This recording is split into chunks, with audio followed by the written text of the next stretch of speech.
Throughout your facility, hundreds of hard-to-cover surfaces could be covered with pathogens that cause and spread illness. It's difficult to get to these surfaces to sanitize or disinfect them, and the stakes couldn't be higher. Illness in the workplace costs the U.S. $576 billion a year. Absenteeism costs companies an average of $1,685 per employee. And viral outbreaks can devastate any organization. It cost a major university over $400,000 to combat a norovirus outbreak.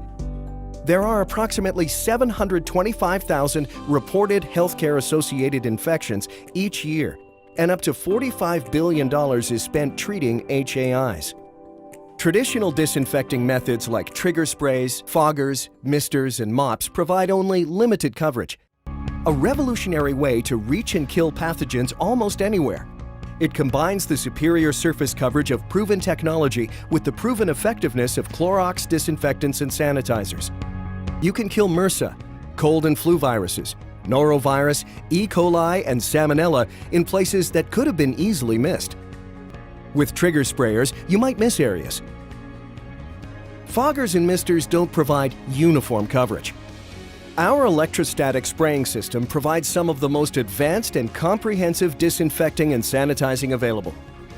Is an extremely effective way to help stop the spread of pathogens that cause infectious diseases. The superior coverage to keep your facility healthy and productive.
In Health Watch, one patient has died and 5 others are infected from dangerous mold found in Seattle's Children's Hospital. That's according to the Seattle Times. The medical center has been forced to close all of its main operating rooms as a result. The hospital says the rooms were infested by mold on and off for about a year. And it's a highly contagious fungal infection that may not respond to medication could put hospital and nursing home patients at risk. The CDC says Candida auris has been detected in 6 continents since it was first identified about a decade ago. There are 715 confirmed or suspected cases in the U.S. alone. Meg Oliver is here now with how healthcare teams are stepping up the fight against the spread of an infection that they say is inevitable. Yikes. That's right. Good morning to all of you. New York, New Jersey, and Illinois have had the largest clusters of Candida auris. It's especially deadly for people with compromised immune systems, as one Chicago family learned after their mother died in February. Stephanie, who was 64 when she died, suffered from lupus. Nicholas says the autoimmune disease was under control, but when she started having breathing problems, she was admitted to a Chicago area hospital. Within weeks, she contracted Candida auris. The doctors asked for a family meeting, and it was 4 or 5 of us, and 13 doctors. And that's when we knew kind of it was bad. It was bad. Days later, Stephanie died. The trumpets have been sounding for some time that this is a real problem. Dr. Mark Rupp, chief of infectious diseases at Nebraska Medicine, says the overuse of antibiotics and antifungals leaves fewer treatment options. It has the unfortunate capacity of being very, very resistant to some of our antifungals, and it also has a capacity to contaminate the environment and persist in the environment. So it's kind of a double whammy in the infection control world. Candida auris can quickly spread from room to room, on people, clothing, and even lunch trays. The medical center has enhanced infection control training and surveillance to keep it contained. We're doing what's called a 7-step cleaning process. When patients who have been treated for highly infectious illnesses are discharged, the human housekeepers are followed by a cleaning robot that zaps germs. And what does the UV light do? It's an ultraviolet C light that pulsates and it removes microorganisms, bacteria off of surfaces. Should every hospital in America have one of these? They should. They should have several. When you read And there's new research out that tells us what might be causing this. Michelle, this is fascinating because for the first time, scientists now say that global warming may be helping this fungus spread. Our body's temperatures typically act as a barrier, but this variation has overcome that barrier because it's adapting to warming temperatures. It's scary how quickly it can spread. Yeah, and can I say that cleaning robot that we saw in there was, I had never seen anything like that. Right, Yes. yeah, that's leading the way. They definitely, as that doctor said, more hospitals need those. Yeah, it's remarkable. I will also. Healthcare facilities strive to maintain a clean environment, but studies show that while surfaces are disinfected on a regular basis, up to 40% of infections are transmitted from contaminated surfaces to patients. However, new evidence suggests that a significant reduction in bacteria can be achieved using a whole room approach with UV irradiation. For hospitals, this could be a major step forward in controlling this problem. 1.7 million Americans acquire new infections during hospital stays, which kill 44,000 to 98,000 people every year. These are big numbers, folks. This is actually a new UV light. It's called the Trudy Smart UVC. It's designed to kill a lot of the nasty bugs that live on surfaces in hospital rooms. Now, research shows UV lights can kill bugs we talked about on the show before: MRSA, C. diff, Acinetobacter. These are bacteria that sometimes traditional scrubbing with disinfectants actually don't kill. You can't get them all. And actually, studies indicate only 50% of environmental surfaces in a typical OR suite or maybe a patient room may be effectively disinfected, and that a current patient's risk of contracting a hospital-acquired infection from a contaminated surface, it increases 100% if, say, the person in the room before you had one of these infections. Right, it's hard to get rid of. So what we're going to do here is we are going to demo how this works. Now, normally this is UV radiation. We have taken out the UV lights here. This is strictly for demo purposes. So if this were in a real hospital, everyone would have to leave the room because this uses a narrow UVC light. It's for high efficiency targeting of that DNA. So it disrupts DNA in these bacteria. But luckily the glass, this doesn't go through glass. So everyone would leave the room. This is bouncing off surfaces and so hopefully killing everything. Yeah, so it'll go around corners and get under the bed. It pretty much kills all that bacteria in the room. As a patient, too, I'd feel so much safer knowing that the room I'm in was completely sterilized just a few hours before I got there. The lighting's kind of cool. Yeah. So, this is one cool thing about technology. Hopefully, over time, we can decrease this rate of hospital-acquired infections. It's a big deal, and we need to make more progress. Y'all, This shit is for real, y'all. This is for real. This is for real. This is Brooklyn, y'all. Family, y'all take it serious. Y'all take this thing real serious, y'all. This is for real. This is for real. This is real. This is right here in Brooklyn. This is right at Brooklyn Hospital. Y'all, this is for real. They put the bodies in 18-wheeler, y'all. Please stay inside. This is for real. This is Brooklyn Hospital. Sorry for the camera shaking, but this is for real, y'all. This is for real. Please stay inside. Please pray for the people. Please pray for the people, y'all. This is for real. This is for real, y'all. Lord, have mercy. Help us, Lord. This is for real. The predictions about the catastrophe that is the coronavirus get more ominous by the day. The World Health Organization says it poses a greater global threat than terrorism. That's bad enough.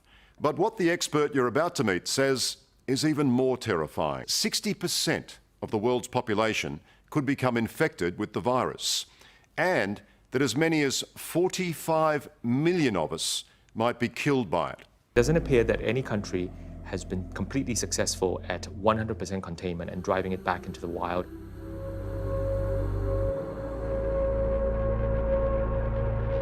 This is life for the 7 million people of Hong Kong, caught in the crosshairs of the coronavirus.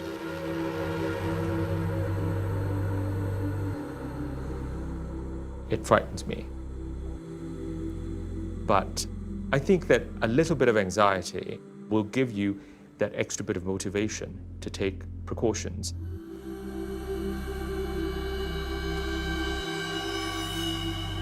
A world where people only venture out in masks, where almost all public places are deserted for fear of infection, where businesses are deserted and economic markets are in panic. And this may only be the start. There is now an emergency going on, and what we must do is very rigorous infection control. This is the new normal of possibly the greatest pandemic the world has ever seen.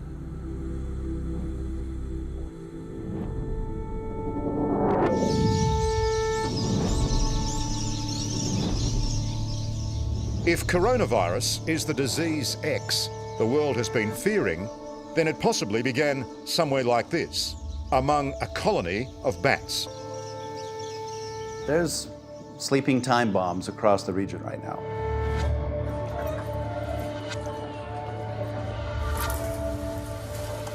And then somehow the virus almost certainly crossed over to humans at so-called wet markets. These are places all over Asia, but particularly China, where wild animals are slaughtered on site and sold for food. I think this is Mother Nature's revenge. Stephen Galster is an environmental and human rights investigator who's been campaigning for years against Asia's wet markets. Governments throughout the region claim they've shut them down because of the coronavirus pandemic.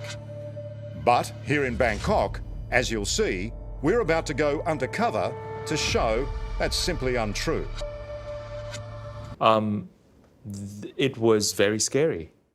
No end in sight to the SARS crisis. The SARS death toll continues to rise. In November 2002, SARS rampaged through 17 countries, infecting over 8,000 people and killing nearly 800. Experts say that's just a hint of what this latest coronavirus could do. It is certainly more infective. So, and it's also very difficult to try to control it. And coronavirus, or COVID-19, as the illness is now being called, spreads far more rapidly than SARS. Unchecked, as countries like China and South Korea have discovered, the infection rate becomes exponential.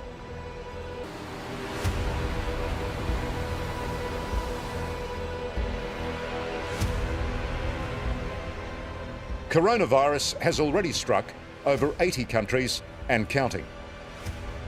Professor Liang's prediction for the eventual extent of the pandemic is chilling.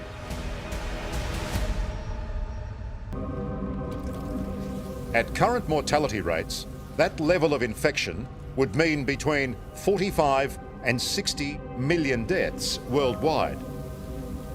And that's just in the first wave of the virus, despite the desperate, draconian lockdown measures being used in China. Is the second wave worse than the first wave, do you think? Don't know, but we have to prepare for that possibility that there is a second wave. As a person and a scientist, does this virus frighten you? Every time I'm involved in an epidemic, it frightens me. In Hong Kong, Professor Gabriel Liang is at the centre of the scientific fight against coronavirus. We are progressively building A fight that began at a wildlife market in Wuhan, China. Does the virus transmit into humans through people eating these animals or just handling them? Probably the highest risk during the handling process, where you have animals under stress, therefore their immune system is down, and then through the handling process, including slaughter, that's when the highest risk of jumping from animal to humans would have occurred. Whatever it was an animal. It jumped from an animal to a person. It's a wild animal that's been taken out of its natural environment, consumed in some way, come into contact with people in an unnatural way. That's the lesson here. I have to say, we're not surprised because we've been working on this for years. We've been trying to warn people that, this is global. Every death, you would expect to see 80 to 100 cases. So if you start seeing deaths before you start picking up large numbers of cases, the only conclusion that one can reasonably and scientifically draw is that you hadn't been testing nearly early enough or extensively enough. Unless you go and test, you're not going to find. If you've got millions or tens of millions or hundreds of millions of people who might actually be infected, I fear that this is going to bring about another massive instance of health inequity. Because this disease actually is only treatable if you've got ICU beds, if you've got ventilators, if you've got good drugs availability to tie the people over when they get really sick. In other words, you're saying the people who will survive are only those who can afford it? In health systems that can afford it.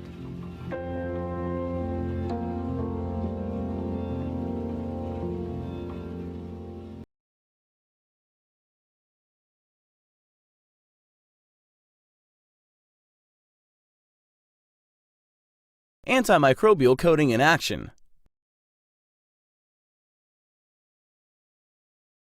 On one side, you will see an unprotected surface. On the other, a SD Pro protected surface. Let's contaminate both and see what happens. On the untreated surface, bacteria grow and multiply. But on the protected surface, bacteria are eliminated on contact, continuously. So how does it work? The science behind SD Pro is the molecular sword attached to the surface. This molecule remains on a surface.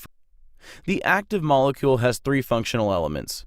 First, the base creates a strong covalent bond with the surface. Second, it cross-links to the base layer and adjacent molecules. And lastly, the 18-link carbon chain with a positive nitrogen atom at its base. This invisible coating creates a positively charged matrix that attracts microbes and punctures their cell membranes on contact. Odor-causing bacteria, viruses, and mold must have a receptive surface to survive. A surface with an antimicrobial coating is completely inhospitable to microbes. The positively charged molecule pulls microbes onto the carbon chain, and microbes are pierced and destroyed. Simple, effective, and non-toxic. Now, surfaces with this coating can clean themselves and stop cross-contamination 24/7 without toxic chemicals. The science behind this technology has been documented for decades as its functional elements are sand or silica, wood or carbon, and nitrogen. Well, one local business is stepping up and offering not just disinfecting services to first responders, but another way to attack the virus as well. Our Mara McDonald is live at the Oakland County Sheriff's Department where they were working today. Mara. Kimberly, that's right. It's a two-pronged approach. You disinfect and then you add something on top, an antimicrobial layer that doesn't go away immediately. It's interesting. Take a look. We are applying a long-lasting antimicrobial disinfectant that's EPA certified to kill the COVID-19 virus. Disinfecting needs to be done constantly, but what Jim Ailes is offering up to first responders is disinfecting plus a coating of an antimicrobial layer which stays put for several months before reapplication is needed. We are putting down a coating to any surface. It can be textiles, chairs, countertops, phones, computer pads, and, pretty much anything you could put this on. It's leaving a barrier. Ailes' company has been in the professional coating business. The antimicrobial layering product is something that's been FDA and EPA approved for years, but nobody was too interested in it until now. He's offering up the service to first responders gratis, although some departments have insisted they have to pay for it. Police officers started dying. We heard about the Detroit officer that died, and then another. My family, my father was a police officer in Detroit and Southfield, and we kind of grew up in that. And I just was talking to my family and said, we've got to change direction and do everything we can to help them because we cannot afford for our first responders to go down. He also has a valuable tip for all of us at home lysoling and using other virus-killing sprays. Take a listen. They're just spraying, wiping, and thinking that's it. And 30 seconds later it's dry. And they don't realize you have to let stuff spray enough that it's not going to dry up in a minute. Most of them, if you read the cans, they'll tell you 1 minute, 3 minutes, depending on what you're trying to fight. They don't realize how long you're supposed to let stuff sit. Back here live, so take a look at your cans and make sure that when you're spraying it, you're giving it a chance to essentially cure, not just spraying it and wiping it away. If you do that, you're not getting the full benefit out of its power. We're live in Pontiac tonight. I'm Mara McDonald. Back to you. I'm a microbiologist, and I study the bacteria, fungi, and viruses, the unseen life on our planet Earth. The average human is a very tactile creature. We touch everything. And so burden is the bacteria that are on everything we interact with. We have to have the good bugs and the bad bugs in the right ratios. And so it's up to the designer to talk to the microbiologist to figure out this balance. And so we discovered this in the hospital. When you controlled burden, we were able to cut the hospital-associated infection rate by 58%. So thinking about the workplace, how do you keep people well? The answer is you understand what they do. And so when we looked at our spaces in the change from owned workspaces to shared workspaces, there are some common touch points. Those high contact areas are usually related to a higher bioload. And so by targeting those specific areas, we can reduce the probability of getting sick.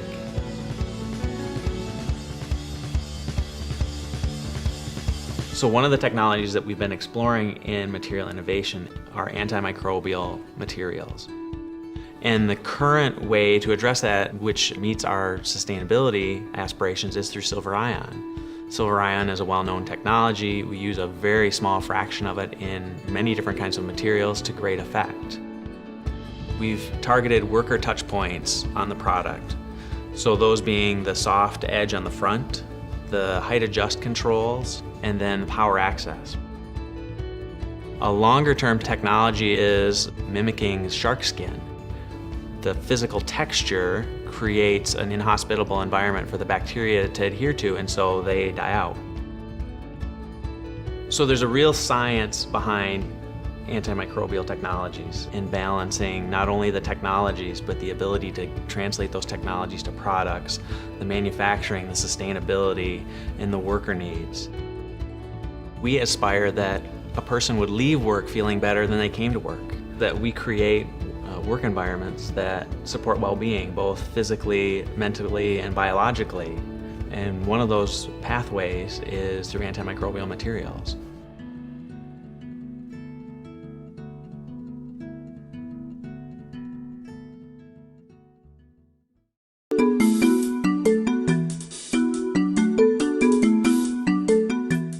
The science behind the Tile Doctor Shield is a unique antimicrobial that provides a barrier of protection that's highly effective and has a safety profile that's unequaled. Here's how it works. The shield forms its protection through 3 functional elements. First, the base layer is a covalent bond that permanently affixes to the surface, enhancing it for the life of the item it's applied to. Second, by cross-linking to the base layer. And lastly, by creating a durable 18-link carbon chain with a positively charged nitrogen atom at its base.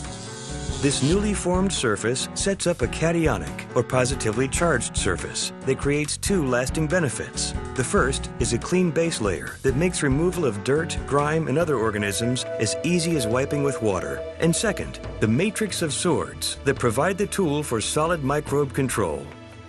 This mode of action against mold, mildew, algae, fungus, and other odor-causing bacteria works without harmful chemicals, biocides, or poisons. The positive nitrogen atom magnetically draws microbes to the surface, with an attraction strong enough to destroy a microbe, by first piercing and then electrocuting the offender. The rapid destruction of odor-causing germs provides for odor control that is not available through traditional chemicals.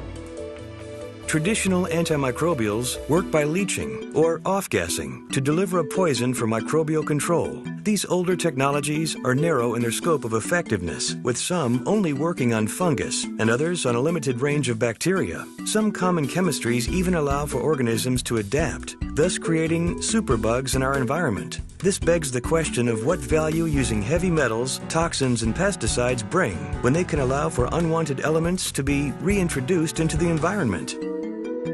Microbes must have a receptive surface to survive. A surface with a shield is completely inhospitable to microbes, effective without poisons. The physical mode of action provided by the shield disallows adaptation and does so safely as well as dependably. The safety science behind this technology has been documented for decades, as its functional elements are effectively sand or silica, wood or carbon, and nitrogen. Finally, a safe and wise choice for microbe control that is as easy to maintain as wiping with water and works for you 24/7. Anywhere clean is important. In your home, in places you visit, in places you work, in places you learn, in places you want to feel well. All right, you are looking right now at how we kill germs today in your home, in our schools, every public building. We use sanitizers, we use chemicals, bleach, hand creams. They are the strongest cleaning agents on the market. But now, an Indiana-based company is changing the game when it comes to how we kill germs, diseases, and how we fight bacteria. The cleaning industry, hospitals, schools, they are all taking notice, and so should you. Here's why. They are the germiest places we go. Weight rooms, locker rooms, schools, hospitals, waiting rooms, bathrooms. Germs are everywhere. Wow. Good job. Funny, but this is how we fight germs. We wipe it, spray it, spread it, pump it. But have you ever thought about what happens after you spray?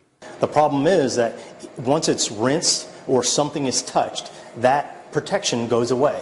So it might last 1 minute, 2 minutes, maybe 3 minutes at the most. That's right. You clean your desk, you disinfect your keyboard. Someone comes here not even a minute later. They sit down, they sneeze. Your desk is now contaminated, and chances are you're about to get sick. Nate Richardson is a disabled military veteran. His specialty, biology and chemistry. He's also the president and managing partner of COES Technology in Anderson, Indiana. It's science. No harsh chemicals, no alcohol, no bleach, no ammonia. Once the monofoil bonding technology is on, it sticks to any surface for weeks, months, even years. That means it keeps killing any new germs long after you apply it. In the past, I never thought about it too much until it became an issue here, where a lot of guys are picking up the staph infection of the MRSA virus. Brendan Sherman is a fifth-year senior tight end on the Marian University football team. He remembers some of his teammates were missing games and hospitalized because of staph infections and the MRSA virus. 150 football players and 300 student athletes use the Marian University weight room. If left untreated, staph infections can be deadly. Coach Karras knew they needed to do something powerful. Marian University was the first to test the monofoil technology. Coach Karras showed me where they applied it. Basically a spray and a fogging of the locker room, weight room, and equipment room. Now, before monofoil, Marian had at least 20 cases of staph infections. Now, after monofoil, 2 years later, both Coach Karras and the facilities manager say there is nothing stronger on the market. Why? They have no staph infections or MRSA cases since monofoil was applied. But the proof is in the pudding, so to speak, because nobody's gotten ill since then. I think it's like a silent assassin. I mean, you know, they spray or they fog one day, and then from there on out, there's no more problems. I mean, so it's working, you know, when we're not around, and it's working 24 hours a day from the moment they spray it. The largest companies in the world that play in this market have never been able to figure out how to put it into a disposable wipe. The product in itself is, like we said, it's game changing. I mean, it can give us some results that would just do nothing but add protection to our environment and just reduce the number of viruses that get spread and bacteria that get spread, and that's huge. Sherry Sidwell is Vice President of Integrated Support Services at Community Hospital Anderson. She is also President of the International Executive Housekeepers Association for hotels, public buildings, hospitals, and schools worldwide. The schools now using monofoil have a sharp increase in attendance. They no longer have to shut down because of flu and sickness. Children bring home colds and flu, and when you think about putting down this type of a product, and with the proven results that it can last in between cleanings, you're just putting an added protection there. I've never seen anything like this before. It really works.